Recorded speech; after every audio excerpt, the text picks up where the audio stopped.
In the early days of Myntra, when Mukesh Bansal was traveling back and forth between India and the US every month, he ended up in an emergency room in California. What Bansal tried to shrug off his jet lag turned out to be a viral form of meningitis.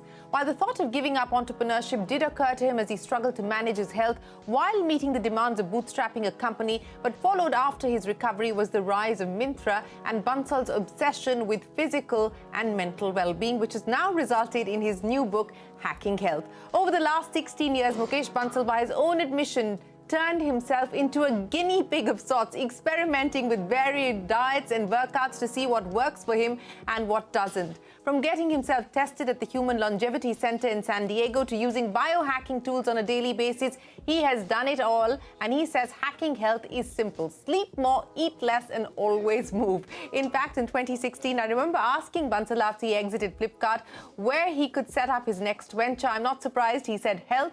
Cult.fit, which Bansal co-founded later that year, currently runs 600 Cult.fit centers across India and helps people control diabetes and work on their physical and mental health.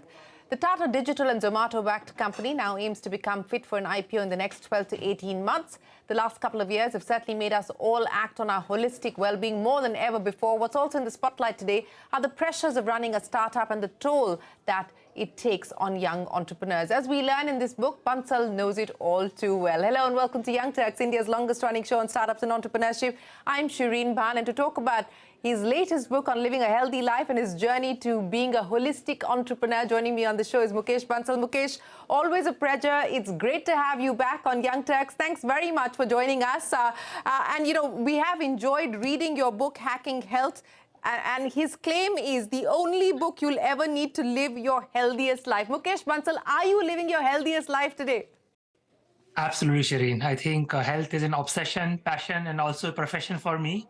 As part of Cult.fit, something, I've been working on last 7 years. But for me, health and fitness goes a long way. I've always been very active, learning about health, trying different things. And over a period of time, I've learned, health is simultaneously very simple and very complex. As you earlier mentioned, if I have to simplify, it just boils down to eat less, sleep more, always move. But then there are so many myths and so many fads and so much clutter, and it gets very confusing for people to figure out how to pursue healthy lifestyle. So in this book, I have tried to distill down everything I've learned about healthy lifestyle from my own experiments, research, talking to experts, as well as all our experience at Cult, delivering good health for millions of people. So all of that, hopefully everything people need to know for pursuing healthy lifestyle, where they can both understand the science behind it, ancient wisdom, a lot of places ancient wisdom validates what modern science now knows, and simple tools that people can practice. Well, speaking of tools, etc., and you also talked about how health has become an obsession as far as you're concerned. I have to honestly say, Mukesh, when I was looking at all the stuff that you're experimenting with and the regimen that you follow, I'm frankly intimidated. You've got an Aura ring that's worn on the finger that tracks all kinds of body function, a Whoop band, a Muse headband, a Med wand, a hyperbaric oxygen therapy chamber. I mean, I'm frankly intimidated. How do you manage to keep pace with all of this? And is the line between understanding your own body better and this becoming obsessive, it's a fine one, isn't it? No, it's a fine balance. And I think, to be clear, to pursue healthy lifestyle, people need to do very few things in a very simple manner. But today, our understanding of health is growing by leaps and bounds. Everything about body is easily, measurable, from your continuous glucose monitoring to, you mentioned, very fine sleep tracking through Oura ring and things like that. I do that mostly to learn about the space, to see like what are there any new insights, a new way of understanding or how our health works. So a lot of it is really experimentation, partly also because I'm part of Cult, learning about new health trends, what's going to happen. But all of it, I think, I would say more for curiosity and hobby. There are a lot of tools available to people when you're looking for that last 5% optimization. But to pursue healthy lifestyle, you don't need to do all of that. Just a simple focus on diet, some kind of activity routine. It does, whether it's a gym or going for a walk, swim, running, yoga, you can do something at home, doesn't really matter, right? So I think that it's a very fascinating that, on one hand, the area of health is so complicated, right? And I really immensely enjoy learning about it, talking to world-renowned expert, visiting all these centers, getting new insights. But then, if you, a lot of them just validates what we have always known, since ancient times. So in some ways, it's kind of back to square one as far as, pursuit of healthy lifestyle is concerned. Yes, in many ways it is back to square one. But Mukesh, you talked about this unsatiable curiosity that you currently have, trying to understand immunity better, trying to understand health better. How much of this is now likely to translate into business ideas? This is a space that's opening up. We've got a whole bunch of people looking at different aspects of the health economy, not just wearables and so on and so forth, but what goes into your body in terms of what you're actually consuming, immunity boosters, there's startups, there's large FMCG companies now looking at this space. How do you see the health economy evolving, and what is it going to mean now for Cult going forward? I think it's an incredible business opportunity because, as you said, everyone is developing an interest in health. People don't necessarily know exactly where to start, what's the first step they should take. So there is, you need guidance, you need inspiration, you need tools, and all of it translates into a variety of health opportunities. We are seeing all these sleep fitness companies coming up, which are doing trackers and mattresses, sleep meditation kind of things. You have, variety of um, things related to nutrition, whether it's packaged food, ready to eat, cooked food or supplements that are coming up. The whole variety of fitness regimen that you can get into both at home and outside. And a lot of companies have identified these are opportunities, right? And creating specialized solutions. Some are still in the lab. Some is like really cutting edge out there. Things like cold baths. There are devices available for that. We are seeing cryo chambers coming up in Delhi, Mumbai, Bangalore. Flotation tanks are coming up, right? So all of those make it easy, convenient, sometimes fun, something new to try out, and each of them are a potential business opportunity. I think pandemic has in some ways woken up everyone to health. We have seen throughout the pandemic that people who have been pursued healthy lifestyle, who were on the healthier, fitter side, they were either not affected, even if they caught COVID, their symptoms were milder, recovery is faster. And I think it's been, last 2 years, everyone has learned the healthy lifestyle is very important. So there is a big trend from consumer side to adopt. At CureFit, we're working on various aspects of it. Fitness is our core focus. We built a whole array of now fitness products ranging for apparel, footwear, indoor fitness equipment, outdoor cycles, and so on. We have created a solution for diabetes. It's called SugarFit, which using continuous glucose monitoring is able to give you real-time insights and guidance about how you manage. You have MindFit to focus on mental health, sleep quality, and so on. And there's some more cutting edge stuff we are working on, which hopefully in the coming years we should be able to translate into products and services. Well, that gives us an insight into what the plan is. But I also want to understand from you, there was in fact, just the last few days, this week itself, the regulator putting out a report saying that they had studied samples of so-called supplements, protein supplements, etc., and found that a large majority, in fact, was either substandard or did not meet the claims that had been put out by the manufacturers. Now, as this space opens up, as the health economy evolves, what do you think is the need of the hour in terms of regulation? Because, this is also imperative that we do this mindfully, right, that people in this space address the opportunity mindfully. No, absolutely. See, health is the most important thing that all of us have. I think this has been one of my motivation writing this book, that as consumers, we should all be well informed. We should just not take someone's, word for granted. There is, fortunately now, there is a lot of science behind health, which wasn't the case 20 or 30 years ago. A lot of fads will come in, people will blindly follow. So today, if people can take some effort to understand what are the fundamentals, what are the basics, no-brainer things like, for example, there may be a variety of supplements, but the impact of just a simple whey protein may be dramatically more compared to variety of, other supplements, which may be, borderline, questionable. You are right that we need to work with regulators. There need to be better oversight. There are some very high quality brands in India which are already operating, but then there are a lot of, people just starting out, maybe cutting corners and so on. So it's very important, but ultimately I think health, your and my health in our hands. And there are so many things we can do just in our home, our kitchens, how we structure our day, some of the healthy habits we can adopt. So we don't have to be too dependent on these solution novelties. we can always straddle on the side of mainstream science.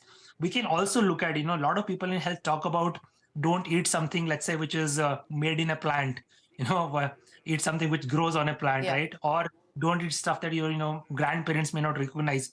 So we can fall back on some of these things that, people have known over, ages. And just, practicing yoga is no brainer. You don't need, any validation because it's been there for thousands of years. Yeah. Fasting, intermittent fasting may be cool now, but in, all religion traditions, especially in India, we have all kind of fasting regimens. Now what science tells us that it does not matter how you fast, whether it's once a week or, extended period or intermittent fasting, they all do the same thing in terms of much better fat, regulation, so that your body is able to metabolize fat better, and you are able to, use calories more optimally. So things like that, right? So yes, there needs to be some oversight, but there is a lot that, just you and I can do on our own. And so is, anybody who's willing to put in some effort to understand health. It's not very complicated. Yes, I think common sense and balance is important and imperative, really, as you try and chart out a roadmap for yourself. And I think it boils down to individual choices as well. But Mukesh, you talked about some of these opportunities and, of course, what you're trying to do through Cult. But you are, of course, a serial entrepreneur. You've always sort of spotted trends ahead of the curve.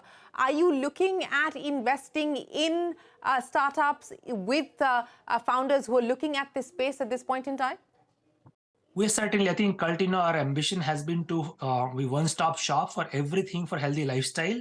Some of our earlier growth also happened through acquisition, so we are quite open to partnering with anyone who is innovating in this space. It could be a business partnership, it could be an acquisition opportunity, and so on.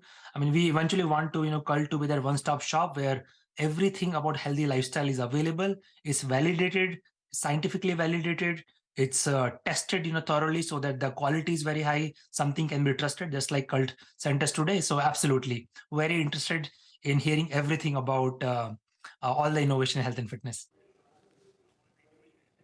Okay, let me move away from physical health and mental health for a little bit and talk about the health of India's startup ecosystem, Mukesh, because, you've had a ringside view and a ringside seat.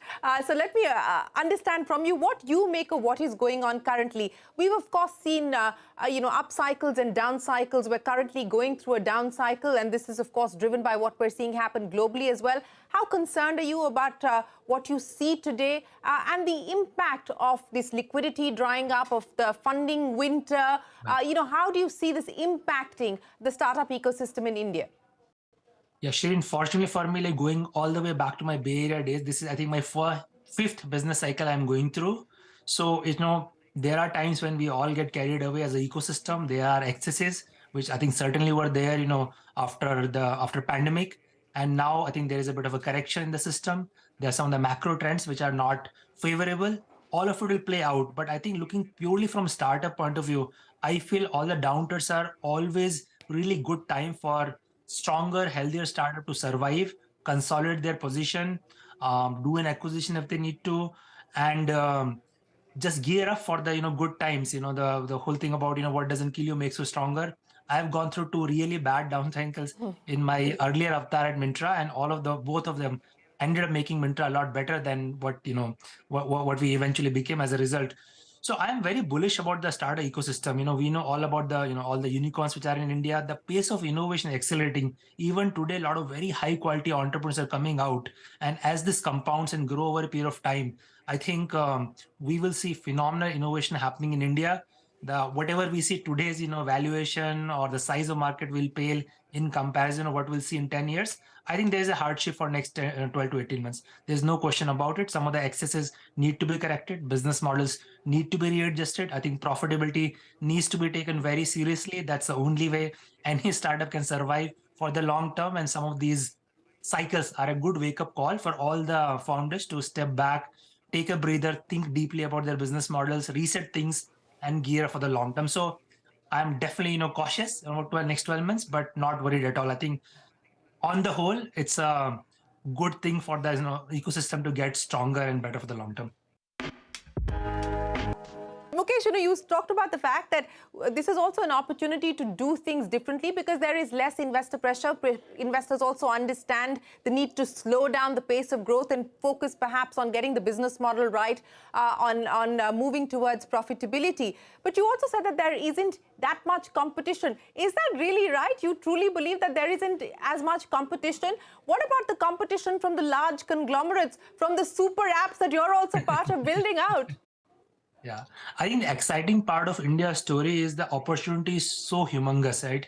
We are a $3 trillion economy going to go to, double every 8 to 10 years, right? So if you take, 10-year lens, we are going to be, getting closer to $10 trillion economy. If you translate that into the size of consumer retail that's going to grow, side of, manufacturing that finally because of Made to India is starting to happen in a big way, even IT services kind of growth. I think the pie is just way too big. As a startups, all we need, starting out 10 to 100 million, revenue journey or 100 to 500 million journey. I think there's enough and more space. The key thing is to have that unique differentiation, solving some consumer problem very uniquely, and then obsession about the product, which is so good that people want to, use your product. When I say there is not much competition, what I meant is, there is not pressure for market share. There may be a lot of other players, but what is of more importance is how good your product is, how good your retention rates are, how good your metrics like, LTV to CAC look like, and things like that. I think so companies can do well to focus more inwards and focus more on consumers than focusing on the competitor, which may be going up at maybe a different share of the pie. Are super apps the way to go, Mukesh? Super apps obviously offer a huge convenience. If I can have, one app which services most of my consumer needs, ranging from, electronics to, food, fashion, health, travel, all in one place, which is what I think you are alluding. Tata News and Attempt, I think it's come a long way. Product is starting to look amazing. It's making very steady progress. And knowing what I know, I'm very bullish and excited about what's to come in next 1 or 2 years. Mukesh, I want to now talk about another very important issue which I don't think gets spoken of very often. The proceeds of the book, Hacking Health, which is Mukesh's latest book, the one that we're talking about, the proceeds of the book will go to the Live, Laugh Foundation, that is Deepika Padukone's foundation. And, CNBC TV18 launched a show on mental health called Invitation to Wellbeing, and we, of course, partnered with LLL as well. So we're aware of the work that they do, and we collaborated with them. I want to understand from you, Mukesh, while we talk about physical health and a lot of founders from the startup world are out there on social media talking about what they do as far as physical health is concerned, talking about mental well-being, emotional well-being, mental health continues to be stigmatized. It continues to be an issue that not many feel comfortable speaking of. I want to understand from you, how do you see this? And also, this is an environment where the narrative is that, the paranoid must survive, and, people are talking about how many miles they've chalked up on an airline. Living out of a suitcase is almost considered a virtue. In that environment, with that narrative that one has to deal with, and an increasingly lonely job of being an entrepreneur, how hard has it been for you personally to deal with this issue? Right. So let me address both, right? First of all, I think it's about time where the mental health is, front and center of the national dialogue. I think it's a massive, epidemic, that's been just growing, and we all are aware of, the huge mental health issues all around us, we may personally feel it, people in our family may feel it, our friends. We all know it's out there, but it's highly underserved because there's very little discussion about it. There's very few service professionals available around it. The awareness is very low. And as you mentioned, there continues to be stigma around it. I think we are moving into modern India, where we need to get past all such stigmas.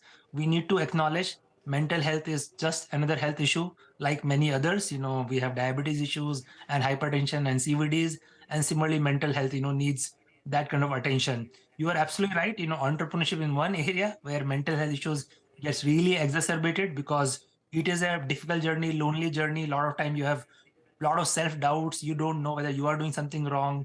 You're not able to share your fears, your vulnerabilities with people around you.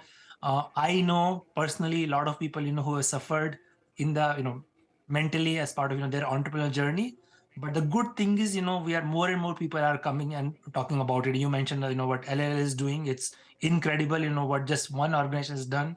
I think as part of MindFit, we've developed a complete offering from meditation to yoga to therapy, etc., to address. There are a lot of very interesting startups who come in this space. And it's good that, we are able to talk about more openly. I wish more and more people will come out, talk about it, share their own mental health journeys, as well as help improve the awareness so that more solutions come up and people who desperately need help on mental health are able to get the right solutions.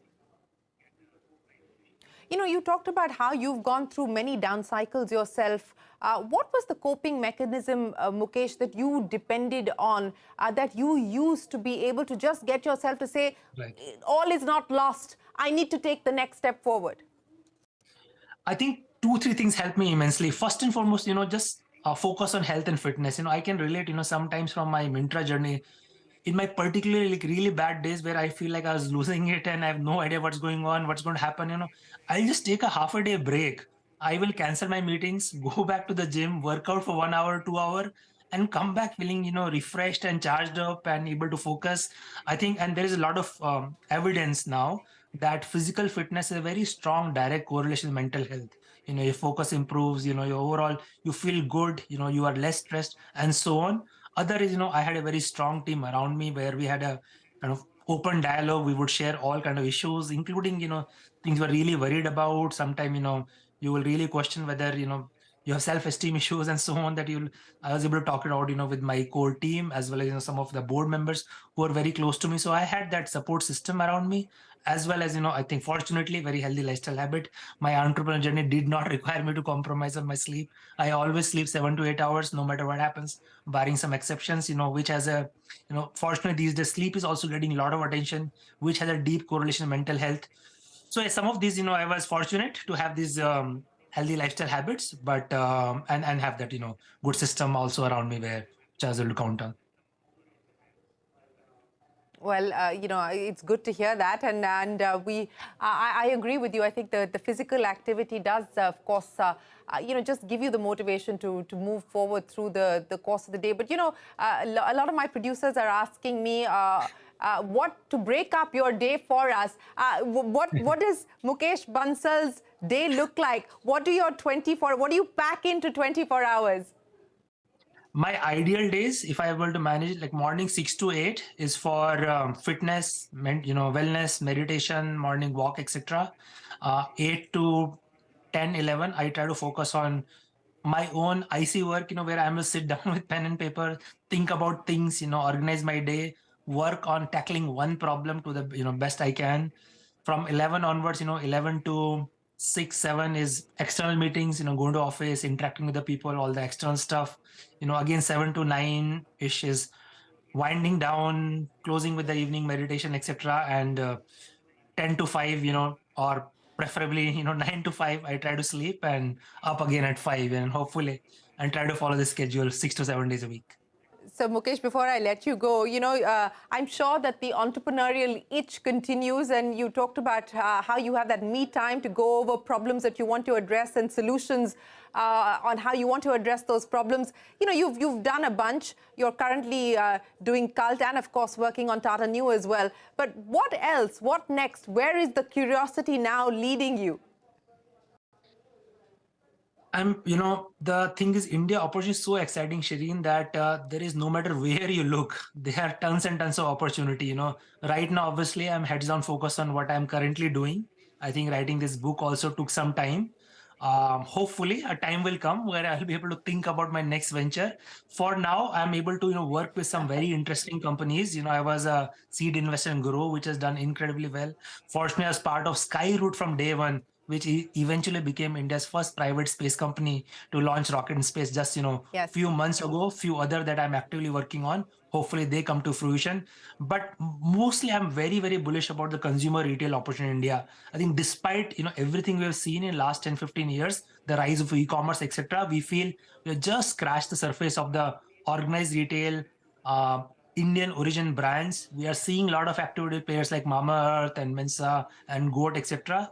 those are also early signs. I think we'll see a lot of action in further evolution and development of commerce and private brands in India. That's also familiar to me. So definitely that's one area I'm keenly watching. Well, that's an area that you were, in fact, one of the Indian pioneers, Indian startup pioneers to get into a space that you built out. Mukesh Bansal, it's always a pleasure. Appreciate you joining us here on CNBC-TV18. We wish you the very best of luck with Hacking Health and, of course, with everything that you continue to do in the startup space. It's been fun talking to you. Well, that's it then on this edition of Young Turks. As always, from the team, thanks very much for watching. Goodbye. Stay tuned.